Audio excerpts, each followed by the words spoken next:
Hello, everyone. Welcome to Iconic 24. I'm Tom Mason-Smith. I'm the UK lead technical trainer, and I'm thrilled to be here today to take you through a session with Rochelle. So before we start, quick reminder, Iconic 24 sessions are happening every Monday in September. And if you attend 3 days, you'll be entered to win an exclusive giveaway. So now let's get the chat going. Introduce yourself. Let us know where you're watching from. Drop some questions in, drop some comments in. We'll be sharing some links along the way and also running some polls throughout. So today's session is called Engage and Educate, turning social media into your business showcase. We'll be chatting with Rochelle Ray Anthony, a beauty business entrepreneur, runner-up of the BBC's Apprentice. Rochelle believes social media content should be both engaging and educational. So we're really excited to have Rochelle here today. She's here to share how you can balance both, how she's boosted her brand using Vagaro, and how you can do the same thing. Plus, we'll dive into a couple other bits and pieces, power community, networking in the beauty industry. So please join me in welcoming Rochelle to Iconic 24. Hi, Tom. How are you? I'm good. How are you? Very well, thank you. I heard you were sick last week. So how are you feeling? So much better.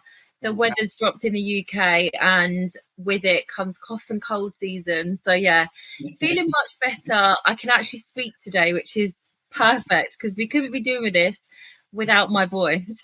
Of course. Awesome. So I'm super happy to have you here. I know a little bit about you. You've obviously been with Vagaro for a long time, so I've had a chance to meet you a couple of times. So I'm super excited to do this interview with you and share your background with all our lovely Vagaro customers. So let's kick off. For those who don't know your story, I'd love to get your backgrounds, where you started, how you got into the industry, and yeah, just how you're here today talking to me. So I love to tell people this, but I've actually had Vagaro longer than it's been in the UK. I found it. It was the first app on the App Store, and I was working with a paper diary, and I was literally stressed. I couldn't tell you how many clients I would have walk through the door that had booked in and texted me on a weekend when I'd been doing something, I've been busy, and I hadn't put them in the diary. And then they walk through the door, and I'm like, I've double booked myself. Sometimes I triple booked myself, which was not good. And I pride myself on professionalism. And I just thought there must be something out there. I'm working with a calendar. I need something to send an update and reminder to my clients. What can I find? So the only one on the App Store at that time was Vagaro. So I was dealing with the American side. I was speaking to people in America. I was working with, the US time zone, and I implemented it into my business really quickly, and it just took it to that next level. There was so much professionalism. I got less cancellations, less no-shows, because my clients were getting a reminder, and I was literally like, this is the best thing since sliced bread. So that's how I found Vagaro. But how I decided to get into the beauty industry, from the age of 4, maybe even younger, I was always chopping off my doll's hair. My mum would buy me a brand new dolly, and the next thing, the hair would be literally spread around the house. I was always colouring it, and my dad used to get his hair done in my kitchen by a mobile hairdresser. He had like highlights and perms, like, let's not talk about it. It was the 90s. And I would be so fascinated watching what the hairdresser would do. And I would go into my cupboard and get foils and literally try and create like tiny miniature foils on my doll's hairs. So I knew I was going to be a hairdresser. My parents kind of swayed me against it. They were like, it's very long hours. It's really unsociable hours as well, late nights, weekends. We think that you can do something completely different, but I can talk for England, and I think that's the quality of a hairdresser. And the corporate 9 to 5 just wasn't for me. I did give it a go, and I thought, no, like, follow your heart, follow your soul, follow your passion. And that's where it led me to now having a business, which is a 3-story super salon. We are one of the first in the area to have a Japanese head spa. And then I've now also become a mentor and an educator. So I have a passion for hair. And I think growing up with my hair being like 3B type hair, which is super curly, I just knew I needed to make a change in the industry. And that's what I wanted to do, just be a really inclusive, diverse salon. 13 years ago tomorrow. So 13 years ago, started the salon, and I've just gone strength to strength because I found my USP, I worked with my brand, and I just made people feel like they were at home in this beautiful girl's world of a salon. So that's my story. I love that. I love that. I've heard your story multiple times before, and I love your energy and I love your story. And it's so, so good that I get the chance to obviously have this conversation. So love it. Super exciting to get into more depth. So one of the things that I did mention, obviously you were in The Apprentice. So I'd love to hear that story, how that came about. And then for those who don't know, how that experience went for you. So I love that program and their show, and I've watched it for probably the last 10 years. I started to watch it when they actually transitioned from giving someone a job within Lord Sugar's business to actually investing into business owners. So I was around 2 years deep into my business, and I started watching. My friend went, "Have you seen The Apprentice?" And I was like, I think I've heard of it. And I sat down and I was absolutely transfixed. Every week I watched it religiously. And I watched it with my parents, who are also entrepreneurs. So we'd always laugh. We'd always go, God, these people, they're terrible. And never in a million years did I think I would have been a candidate literally 10 years fast forward. So I applied for the show, and I didn't get on because COVID happened and they literally shut down TV. There was no production, there was no filming, nothing.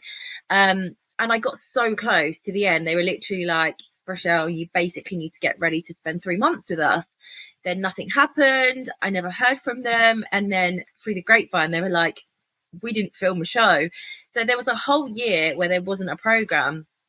The next year, things start to reopen and the world of business starts to go back together. And they invited me back again, and they said, look, come back. I had to audition through the whole process again, and I did. But I'll be so honest with you, I wasn't myself. I didn't believe in my brand because it had been through the worst period of time I'd ever had to go through as a business owner. When I was saying these things like Lord Sugar should invest in me and trying to be this bolshy girl I am, I was just like, I've got debt. Like, I am struggling. I am really, really close to closing my business down. So I think that came across. I really do. And I think they knew I just wasn't myself. So I didn't get through. I got really close again. And I just always say that everything happens for a reason. And for ages, I was like, they wanted me 1 year, they didn't want me the next year. Like, how does this work? But it's the way TV is. And I strongly believe that my path is meant for me, and what's not meant for me will not pass me by. So the year rolled by again. I watched the show and I got the fire back in my belly. And I was like, nah, do you know what? This is it. This is my year. I'm going to do it. And they reached out to me again. And I actually was like, nah, like, you didn't want me. No, I'm not going to apply again. And my husband said, Rochelle, get your head out of and do it. Give it a go. This is your third try lucky. So I reapplied, and I got through every step of the stage, and it's a really long, grueling process. Like, I didn't expect to be in the areas and the audition process that I was for as long as I was. Like, it's like a 7-8 hour intense program. You're standing up like you're in X Factor, and they're like, give me 30 seconds. Why should you be Lord Sugar's business partner? And I was like, I'm in the beauty industry, so I want to do a little like tongue in cheek here. So I was like, Lord Sugar's the business and the brains. I'm the beauty girl. get me on the process. I know how to make money. Lord Sugar knows how to make money. We're going to be a force to be reckoned with. And they said to me, right, step forward. And then they said, another girl step forward. And they said, okay, everyone else, you can go home. And I was like, I genuinely thought that was me and her going out of the process. But no, we went to another room. And then from that room, we went to another room. So I did feel really quietly confident because I believed in myself again. I had the fire again. I was passionate again. And also, I'd incorporated education into my business. During the pandemic, I had to pivot a little. Obviously, we were closed down. I wasn't able to go in and physically touch anyone's hair, but all of the hairdressers were at home. So I was like, I'm going to go into my salon. I'm going to film how I do a blow dry, how I curl hair, how I do extensions. I'm going to put it online and I'm going to allow people to purchase my content so that they can practice themselves. So it really started to take off. I had a lot of momentum and people were enjoying doing online training. So I had this additional revenue to add to my business. And I was like, Lord, you could be silly to turn me down. Like, this is literally, revenue that is going to be residual. It's going to be in the cloud somewhere. We're going to film all the content. We're going to get it done. So I came with my A game. And when I got through, I was so surprised. I thought, okay, this is it now. This is it. And when I got on the process, it's so different to anything you would ever imagine. It's so much harder than you expect. You don't have things like Google. You don't have your phone. You are thrown into this crazy world of business. But coming through that process 3 months later, I learned so much about myself. I learned so much about business. I learned so much about letting go. One thing that I really struggle to do is let go. As a business owner, I want everything to be perfect. But actually, it's really good to show do you know what? We make mistakes as business owners, but I've learned from that. And also just to put yourself out there. People really enjoy seeing a real human being behind the screen. They don't want to see your perfect image. They want to see, look, I've made a mistake and this is what I've learned from it. So it's nice. It shows your clientele and your customer that you can grow and you can be a business owner and still make mistakes. So yeah, that process was very interesting, but honestly, it's one of my biggest achievements today. I absolutely love it. It's such a good story. I've heard that a couple of times before, but love the story, and I'm glad that we get to share that with everyone. So yeah, for me, just my background as well is I got to use Vagaro as a customer for a couple of years. And I was that same period. I was a personal trainer. I was working in the fitness industry. COVID came and I had to pivot. So, I was literally quit my job as a general manager of a gym 2 weeks before COVID hit. So timed it to perfection. And that's, during that period, I've had to pivot, set up my business. And that's when I started using Vagaro as well as a customer, use it for 2 years, grew my business. So, it's funny when those challenges pop up, as a business owner, how you can just pivot. And, I love your story. I love your passion. I love your energy. And every single time I get to listen to you, I get really inspired to, go into work and help more businesses like yourself. And so thank you very much for sharing it. Let's dive into social media now. So something I've heard you say multiple times before, that your content should be both educational and entertaining. You touched on it over that time of over COVID, where you've dived into it and went head first. Why do you think it's important to mix the educational side, the entertaining side, and how does that kind of help you connect with your audience?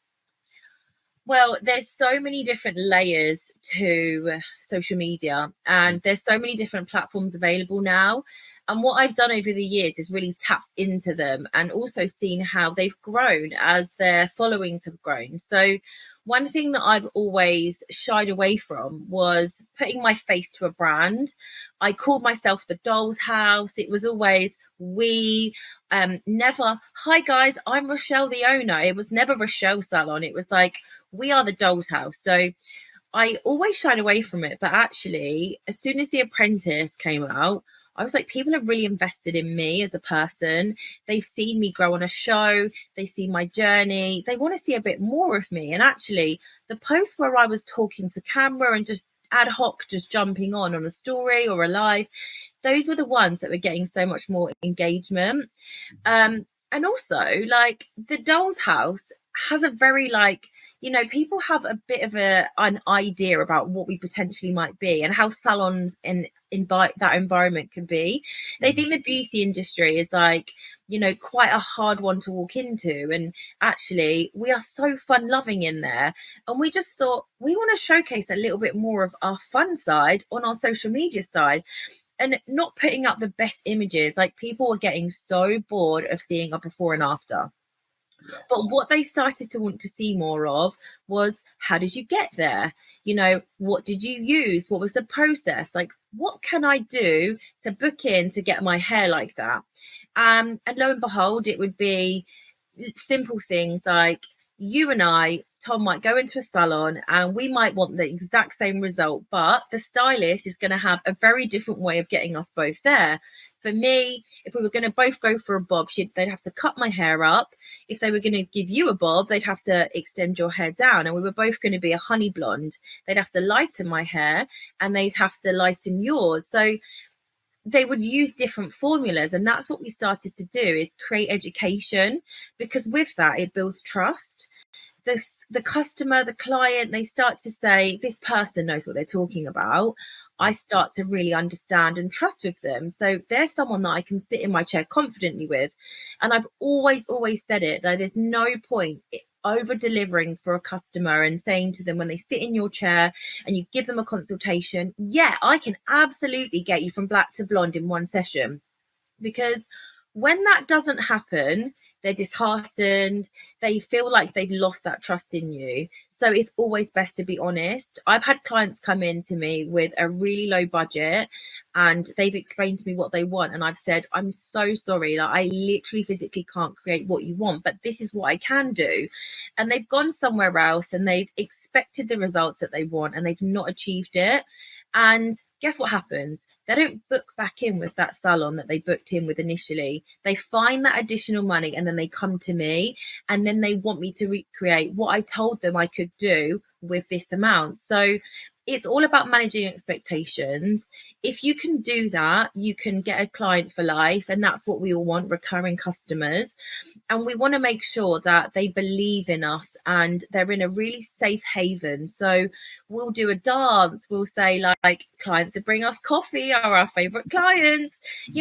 We just keep it really lighthearted and tongue-in-cheek, because that's what the salon environment is like. It's an ambience like no other. It's friendly, it's banterful. We're not a corporate environment, we're not stiff upper lips, we're having fun with it, and we are doing such a different and unique job.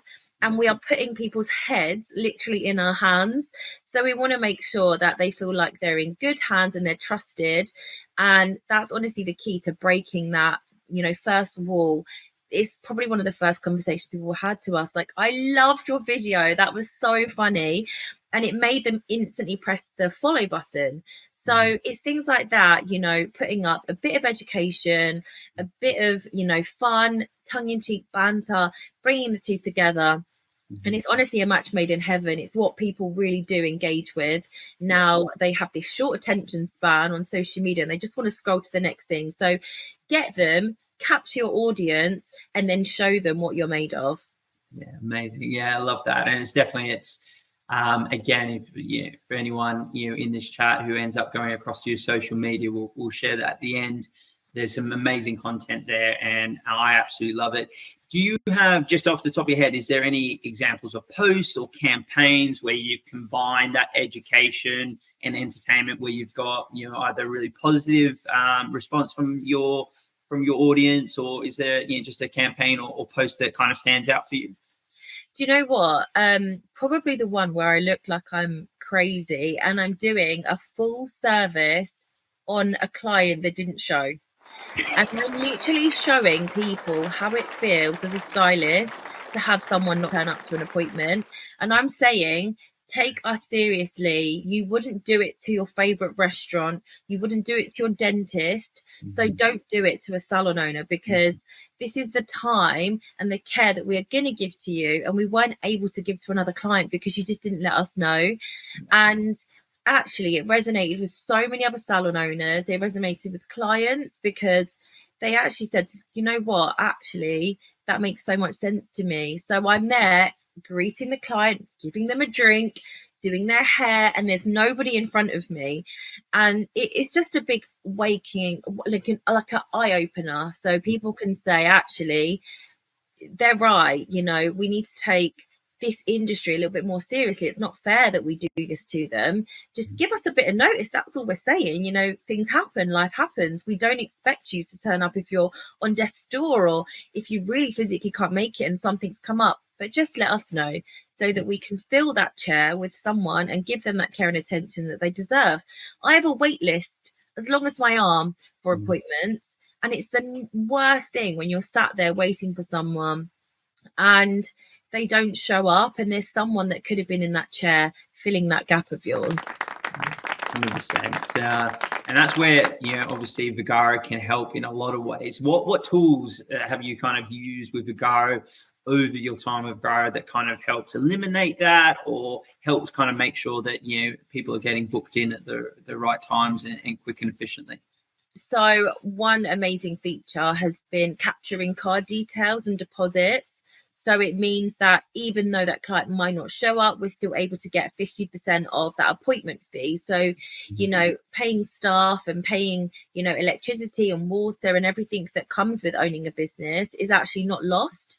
It means that we're able to cover those costs. Obviously, it's not the full amount, but we haven't done a service. So it allows us to actually, create the professionalism, remind a client, FYI, you have an appointment upcoming. If you can't make it, then just cancel it. Go ahead and reply to this. They can email us, they can contact us through the app, they can even do a live chat, they can get so many different ways of rescheduling that appointment now, all by themselves without, during our opening hours. So I'm working smarter and not harder, which is the best thing ever. I can switch off at the weekends.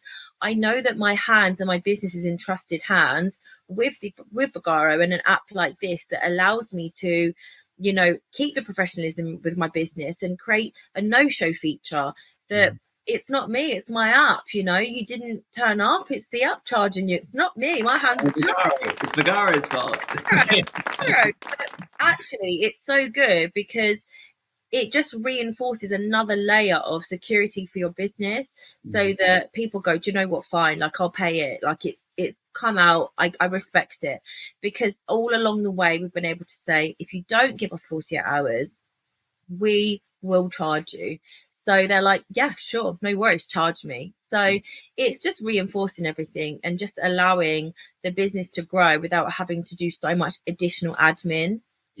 Yeah, I agree. And that was, definitely, again, when I set up my business, I started using Vagaro. That initial kind of 6 months where I'm trying to build a business, it's COVID, just having that security there, people take, a lot more, it's take a lot more seriously if they're going to get charged, or they understand and you can take the payment. So it protects you as a business owner. Which, if we're trying to grow businesses, if we're trying to be successful, our time is really precious, and it helps just kind of, make sure that customers, you're seeing the value of what we do and then just not showing up. So a massive tool that I use as well. So I'm going to dive back into that social media. So a lot of, a lot of new businesses, a lot of young beauty professionals are coming into the business, and I'm having conversations day to day with a lot of those. They really struggle with social media. And even like you said, it's just like they struggle with maybe putting their face to the brand because they just don't have that confidence. Do you have any advice, to new businesses, how you can turn social media into a business showcase? I think a lot of people put too much thought into social media and they get this crazy fear, and it's irrational because they think in their head that when it's out there forever. So I always say, start with baby steps, do a story, because it's out there for 24 hours and it disappears and it's gone forever. So nothing that you put out there, people, if they don't like it, they'll switch off, they'll swipe by, they'll move on. It's nothing terrible is going to happen, but by taking that first step, it just gets you a little bit more comfortable. And people are also really scared to like put their faces out there, but actually it creates a nice warm welcome to the brand. There's been so many times when I've booked on apps like Vagaro to find a waxing appointment, and I've not known what the stylist is like it's a big room you're going into. Who's my stylist? And it just gives you that additional touch to it, so that it, cuts up that little wall. We have media. This is amazing in the literal palm of our hand. So we have to utilize it. And I think people overthink it way too much. And I just say, whatever you're doing in your day, don't make it an additional chore. Don't make it an additional role within your job, but just capture it. Whatever you're doing is always content. And you're doing a haircut and someone stood next to you passing up foils, get them to film you. You do a voiceover afterwards explaining on your lunch break what it was that you did. And what that does is it just creates a little additional touch. Coming in, setting up for the day. People love that stuff. A bit of ASMR, absolutely. Snip of the scissors, the hair falling on the floor. They do love it. So find your niche within social media. Don't be doing fancy edits and jazzy photos and making that pristine picture. Just put something out there that showcases you and your brand. It might be like, do you know what? We've been absolutely rushed off our feet. Look at us. We're frazzled today. People just like to see something, and it keeps you relevant in their mind. So when they look in the mirror in the morning, they go, bloody hell, look at my split ends. And they go on their phone and they start scrolling, they see your page and they go, oh, that salon, I forgot that opened up down the road for me. Oh, I'll go onto the bio link, I'll go onto the Vagaro app and I'll book with them. So it's always really nice to just put yourself out there, because we have ways in which we can do that. Back in the day, it was a business directory, this thick, yellow pages, people were flicking through. There was nothing that allowed you to stand out in a very crowded market. They were just looking at a name and a number, and that was literally it. So we have something that's a free platform where we're able to showcase who we are. So why not use it? I think in 2024, we should all be using social media. Yeah, 100%. And I completely agree. And we've got all those tools as well. So you've got the booking links that you can use. You've got the direct integration into Facebook and Instagram or Vagaro. So they're all tools that, are there, included with your subscription. There's no extra cost. There's no booking fees or anything on top of that as well. So I think that for me, again, when I was a business owner with Vagaro, I think it was just the consistency within price. And, I'm not paying booking fees. People aren't taking, all my hard-earned dollars just because, they want to have a booking fee or anything like that. So that was definitely something that stood out for me when I used Vagaro. It was easy to integrate in Facebook, Instagram. Whether I had a website, I can use a booking link. We've got my sites as well. You've got your coaching one that we've set up as well. So, again, that was something we'll talk about at the end. So there's so many different ways that you can get and attract customers, which was, again, for me as a business owner, was a really good way. I can engage them across all the platforms, but steer them all in one place, which was super, super powerful. One thing, again, that, always, gets me, is how authentic you are. How do you keep that, on a daily basis, and how can you kind of balance keeping authentic to yourself, and then also keeping it professional? Is it, how do you balance that? I'll be so honest, there's such a great area, because I've got friends now that I've made that were clients. And the beauty about the hair industry is that you're spending like 4 hours sometimes with a client, and they're coming every 6 weeks. So you do actually get to know them. And one thing I pride myself on is I actually do care. That funeral you went to a couple of weeks ago, how was it? That christening that you're going to, how do you want your hair to look? I delve a little bit deeper into just an appointment where I'm cutting your hair. I want us to be solid, and I know that it takes a lot of my energy, but at the same time, you're trusting me with your hair. So I want to make sure that it's a perfect experience from start to finish. And anytime I start to feel a little bit burnt out, because I do get super overstimulated, overwhelmed, I do way too much and I do burn myself out, but I take a break, I take some holiday, I can book out some personal time for myself on the app. I literally go, right, this is just a day for me, and I do something that fulfills me, a bit of wellness, a bit of Pilates, whatever it might be. But I know and I recognize that actually my job has a lot and takes a lot from me. And there's times when I'll drive home with the radio completely off and in pure silence, or a bit of meditation music.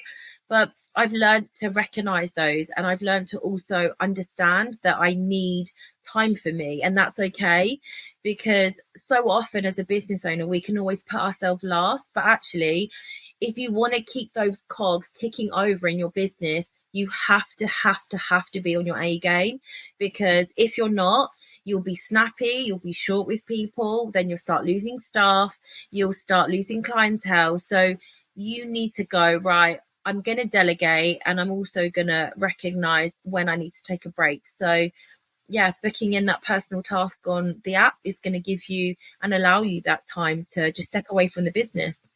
Yeah, and again, another real like key point, and something that I found super valuable again during my time as a personal trainer was, if I couldn't give 100% and I couldn't be there 100%, then that wasn't the value that I want to bring my customers. So being able to step away the business, but still, yeah, as you said, put a personal task into your calendar, so those slots, so I can look after myself, so I can make sure that I'm doing the things, so I can be a better trainer or a better beauty professional, whatever industry. It's so important to take that step back and look after yourself. And again, I think people underestimate the power of what a booking software and definitely Vagaro can have in just being able to disconnect from your business. And I don't know about you, but it was always much easier just to have it on my phone, turn the notifications off. The bookings are still coming. People see my slots, and they're not messaging me directly. It's just like, just go to the app, just book in, just do it yourself. It's it's a key thing about booking software. I think we just don't talk about. We've got all these amazing features, but being able to have a good calendar where people can book in, where we can control our diaries. You are well and truly ahead of the ball when it can't come to that. You were the first one on the app, first one in the UK to get that. So you're well and truly ahead of the ball. So talking about trends, and you're a trend setter. Social media. We're talking about trends at the moment. It's ever evolving. How do you keep up to date with trends, and how do you look for other influencers? Do you just come up with the ideas yourself? How do you stay at top of your game when it comes to kind of social media trends? I'm terrible. I'm always scrolling through TikTok or Instagram, and TikTok is a bit ahead of Instagram. So I normally take my TikTok content and then I put it onto Instagram. Sometimes it's like original sound from the doll's house or whatever it might be. And I apply things, I see something done in another area or another business expertise, and I say, right, that would really work for us if we did this, this, and this. And also I encourage my girls to like send me stuff. I'm like, what should we do today? What should we recreate? And then I apply it to the hair industry. So I'm always like changing things around. Sometimes I'll come up with things off the absolute cuff. Like we had one of the girls dress up as Santa at Christmas time, and I was like, Santa needs hair extensions too, because she had this long, luscious hair. So I always try and capture something that's engaging. If it doesn't resonate with us and it's something that's a little bit crude or a little bit tongue in cheek, I won't necessarily go, right, just because it's trending, we're going to jump on it. I always stay authentic to ourselves and our business, because integrity is everything. There's no point jumping on a trend just because it is popular if it doesn't resonate with you and your brand. So yeah, I always try and just don't think about it, just head straight in and just give it a go. And actually the bloopers are the ones that are the funniest, like stylists using too much product and we're like squirting and there's like a amount of product, and then the client says, I don't want it, and you'll go, okay, you throw it over your shoulder, but your stylist is behind you. That is the stuff that people really engage with, and then they follow you, and then they say, do you know what? This is a salon that I could really see myself sitting in for hours on end. People are working from home as well nowadays, so you can showcase what you do. A trend isn't always an audio that's trending, or something like a dance or an action that's happening.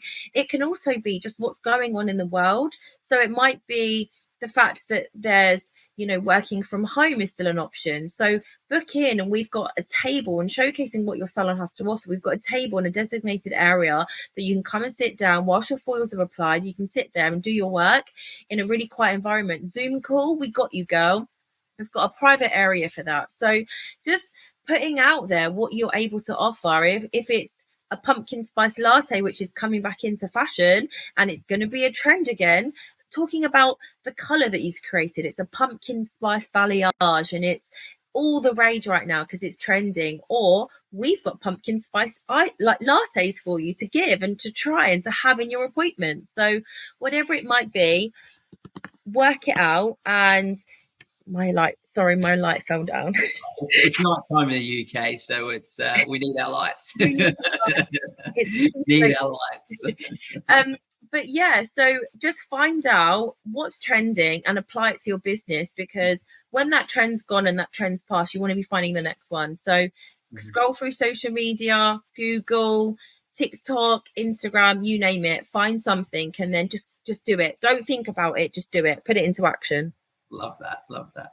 So yeah, taking it, and I love that just do it attitude and getting in amongst it and just doing it and just not holding back.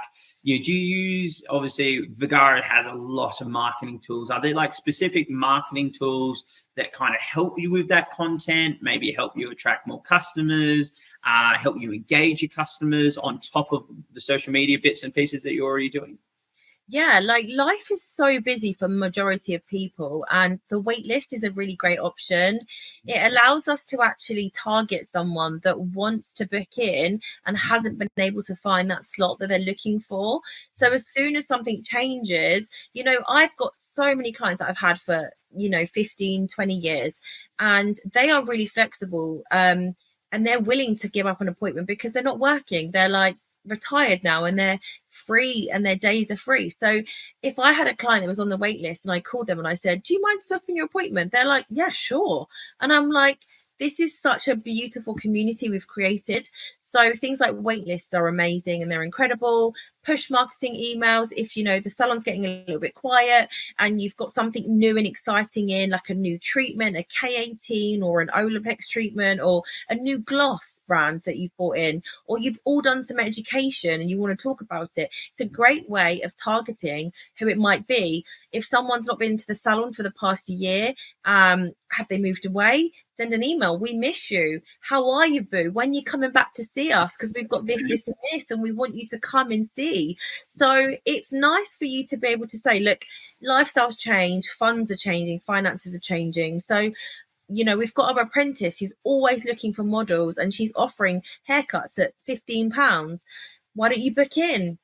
It's always great to send out those email marketing messages, whatever it might be. But honestly, I feel like I've touched the surface with Vagaro and I'm 11 years deep and there's so much still to come with it. So yeah, I could talk all day about this. Me too. So I'm the one who do all the training for all the staff members in the UK, and the features are always changing and we have always new stuff, and we're trying to obviously get that across the customers as well. So it's for businesses, we've got the webinars, we've got a lot of support there. So we've always got training that they can obviously engage us within, just to make sure they're learning. But you do such a good job, for me personally, again, looking at your brand and your social media, and you said it just before, community building. We love the Vagaro community. And we think it's super crucial to build community. And obviously, you've got such a strong community already. How would you kind of suggest to other business owners what's a good way to build community? How can we interact with our customers to build that sense of belonging and that following that comes across on social media that you do really well? I honestly think that your vibe attracts your tribe. Like, I am such a girly girl. I'm so talkative. I'm chatty. I'm a bit colloquial. I throw a few F-bombs in there. Like, I'm not going to appeal to everyone. And I've owned it. I've said, you know what? It's like Marmite. You like it or you love it. And that's the thing. There's no point me trying to appeal to a really, expensive clientele that want to spend thousands on the hair. They want to sit in a quiet, serene salon. We've got the music blaring. We create a beautiful ambience in there. We sometimes dance. We sometimes sing. We have a good time. So the right kind of client will find us if we showcase how we are in the salon. We had a Disney day the other day. We sang pure Disney songs all day. We got the hairbrushes and the clients were singing into it. But someone that's really quiet probably wouldn't like our salon. They probably shy away from it. I just always showcase our best bits, and I let people know that this is what we are and how we are, and everyone's welcome, but this is what you're going to expect. You know, this is how it's going to be. And there's some beautiful salons that are in rural locations. They're very quiet. There's no music. If there is, it's very low. The voices are hushed. You know, that's their vibe. And I create a really early on experience of community. It's like an email sent and we straight away reply back, hey doll, thanks for your message. It sets the tone, and that's all you can be, is authentic and be you, because my staff now are literally mini me's. They're running around going, hey doll, you're right. And we're just literally just the same kind of people with different creativity skills, and also like recognizing your team's strengths. One thing that we really, really don't get a lot of is short haircuts, because it's not something we like to do. It's not something that we're good at. And we don't ever say, like, come and get your haircut. We're not really showing that. We're showing long hair, we're showing extensions, we're showing colors, we're showing what we can do and the creativeness we can do. So lived in blondes, we're, you know, blondes to the root. So we're always showcasing who we are, and in turn it gives us the perfect client, the client that wants to book in, respects our boundaries, gives us 48 hours notice, brings a coffee, you know, all of those sorts of things. So yeah, it's so nice to know who you are and be in tune with your ideal client. When you know that and you can target that, that's when your business will go from strength to strength. But I do cover that in my mentoring. That was my next question. I was just about to lead into your mentoring. So you're one of our icon coaches. So we've got a real amazing group of beautiful beauty professionals.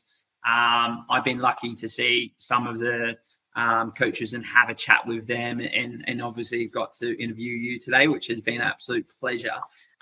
Tell us a little bit about your coaching and the icon coaching, what you can kind of give some beauty professionals.